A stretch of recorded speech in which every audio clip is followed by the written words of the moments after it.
Okay, alo mấy mình làm nhá. MDS anh ấy mà biết là chú chúng lại bảo đấy. Đi video là cho exam mà bảo đấy. If function trong này cho xem biểu biểu mà bảo đấy cho nó tên là nó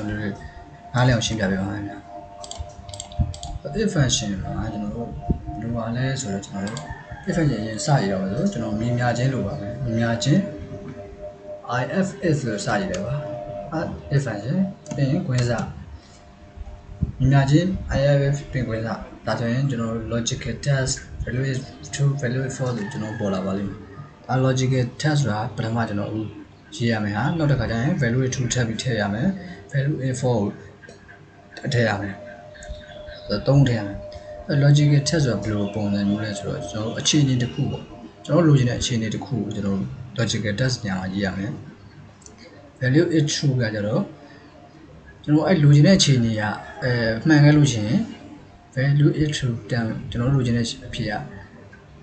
မှန်ခဲ့လို့ရှိရင်ပြစေချင်တဲ့အရာရယ်ကျွန်တော် value is false ကြတော့အဲ့ကျွန်တော်လိုချင်တဲ့ logical check မှားသွားခဲ့လို့ရှိရင် logical test မှားသွားခဲ့လို့ရှိရင်ပြသွားမယ်ပြပေးမယ်ဟာပဲဖြစ်ပါတယ်ဆိုတော့အရင်ဆုံးကျွန်တော်စပြီးရေးမယ်ဆိုတော့ကျွန်တော်ဘယ်လိုပုံစံမျိုးဆိုတော့ကျွန်တော်ဒီအရာကိုဥပမာအနေနဲ့ပြပေးပါမယ်ကျွန်တော်ဒီအခုဥပမာအနေနဲ့ဒီကောင်အမှတ်ပုံစံမျိုးဒီကောင်ရဲ့အမှတ်စင်းပုံစံမျိုးဆိုပြီးကျွန်တော်တွေ့ကြည့်အောင်ဆိုဒီကောင်မှာကျွန်တော်100ရလို့ရှိရင်100ဆိုလို့ရှိရင်ကောင်ဒီမှာကော့နော်ဒီကိုလေးမှာကော့ဆိုပေါ့ပဲနော်100မဟုတ်လို့ရှိရင်100ရရင်ကော့100ဟုတ်ရင်ဒါပေါ့ဗျာထားပါအဲဆိုမြင်များချင်းကျွန်တော်ဖန်ချင်းစရေးမယ်IF ဝင်စားပြီးလုပ်လိုက်မယ် logical test ထည့်ပြမှာကျွန်တော်တို့ဘာလို့ပါလဲဆိုတော့ဒီအကောင်က100နဲ့ညီလို့ရှိရင်ဆိုတော့ဒီ call လေးကို click ထောက်ပါပြီးညီလို့ရှိရင်100နဲ့ညီလို့ရှိရင် equal to 100နဲ့ညီလို့ရှိရင်ဟိုမှာ value if true ကကြတော့ကျွန်တော်တို့ GOO ကျွန်တော် sorry မှားတယ်ဒီမှာဒီစာသားတွေရေးမှလည်းကျွန်တော်တပည့်ဖွင့်ပိတ်လေးထည့်ရမယ် GOO ဒီကိုဖွင့်ပြီးပိတ်ထည့်မယ်ပြီးကွန်မာထပ်ခံမယ်အဲ့တော့မှားခဲ့လို့ရှိရင်ပြမယ်ဟာ BAT ဘတ်တော့ညတောင်ဖွင့်ပိတ်ထည့်ပါ BAT ဘတ်တော့ဘယ်လေးပြန်ပိတ်လိုက်မယ်ဆိုရင်အဲ့တော့ခေါက်လိုက်မယ်ဆိုရင်ဒီပြပြီးမှဒီမှာ100နဲ့ညီနေတဲ့ကြောင့်တော့ကိုပြပေးတယ်ကျွန်တော်100နဲ့မညီဘူးပြ99ဆိုရင်ဟုတ်ဘတ်ပြပေးတယ်100ထက်ကျော်သွားလို့ရှိရင်လည်း101ဆိုလို့ရှိရင်လည်းပတ်ဖြစ်သွားကြအောင်အဲကျွန်တော်ဒါဘာလို့ရမလဲဆိုတော့တို့ဒီအကွက်က100ထက်ညီပြီးတော့ကြီးလို့ရှိရင်ပေါ့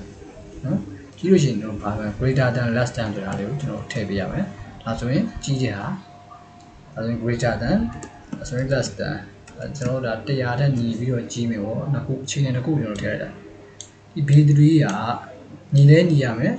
ကြီးလဲကြီးရမယ်ဘာအတွက်လဲ100ထက်ကြီးရမယ်စားလို့အဲ့လိုညီလဲညီမယ်ကြီးလဲကြီးမယ်လို့100ထက်ကြီးမယ်ညီမယ်ဆိုရင် group ပြီးမယ်ဒါမှမဟုတ်100အောက်ဆိုရင်တော့တက်ပေါ့ဥပမာဗျာချင်းရှိတယ်သူကစစ်လိုက်တယ်ဒီကောင်က100နဲ့ညီနေတာဒါမှမဟုတ်100ထက်ကြီးနေတာအဲ့ဒါလိုကြီးလို့ရှိရင်သူက group ပြီးတယ်မဟုတ်လို့ရှိရင်ဒါဆိုပြီး